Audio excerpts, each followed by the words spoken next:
ಇವತ್ತಿನ ಹೋರಾಟದ ಮುಖ್ಯ ಉದ್ದೇಶ ಏನೆಂದರೆ ನಮಗೆ ಕಬ್ಬಿಗೆ 1 ಟನ್ನಿಗೆ 3,500 ಕೊಡಬೇಕಂತ ನಮ್ಮದು ಡಿಮಾಂಡ್ ಐತಿ. ಅದರ 2-3 ಸಲ ಡಿ ಸಿ ಅವರು ನೆಗೋಸಿಯೇಷನ್ ಕರೆದು ಲಾಸ್ಟಿಗೆ ಏನದ ಅಂದ್ರೆ ಅವರು 2,850 ರೂಪಾಯಿ ಮಾಡಿಸ್ತೀನಿ ಅಂತಂದರು. ಅದಕ್ಕೆ ನಾವು ಒಪ್ಪಲಿಲ್ಲ.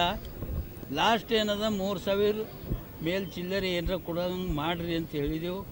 ಈಗ ಇಲ್ಲ ಆಗಂಗಿಲ್ಲ ಅಂದ್ರೆ ನಾವೇನದ ಇವತ್ತು 12ನೇ ತಾರೀಕು ದಿನ ಹೋರಾಟ ಇಟ್ಕೊಂಡಿದ್ದೆವು.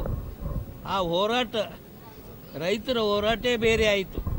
ಇದಕ್ಕೆ ರಾಜಕೀಯ ಬಣ್ಣ ಕೊಟ್ಟವರು. ಇವತ್ತು ನಮ್ಮದು ಹೋರಾಟ ಯಾರು ಸರಿ ಅದ? ಬೀದರ್ ಜಿಲ್ಲೆಯ ಸಕ್ಕರೆ ಕಾರ್ಖಾನೆಯವ್ರ ಮಾಲೀಕರು ಸರಿ ಅದ ಹೋರಾಟ. ನಮ್ಮದು BJPದವ್ರು ಸರಿ ಇಲ್ಲ, ಕಾಂಗ್ರೆಸ್ದವ್ರು ಸರಿ ಇಲ್ಲ.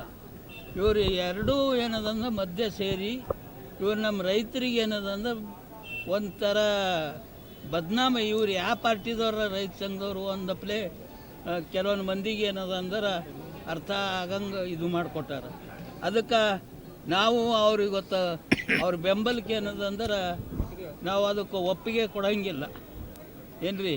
ಯಾಕಂದ್ರೆ ಅವರು ಇವತ್ತು ಸಿದ್ದರಾಮಯ್ಯ 50 ರೂಪಾಯಿ ಏನದಂತ ಟನ್ನಿಗೆ ಘೋಷಣೆ ಮಾಡಿ. ಉತ್ತರ ಕರ್ನಾಟಕ ನ್ಯೂಸ್, ಇದು ಕನ್ನಡದ ಉಸಿರು.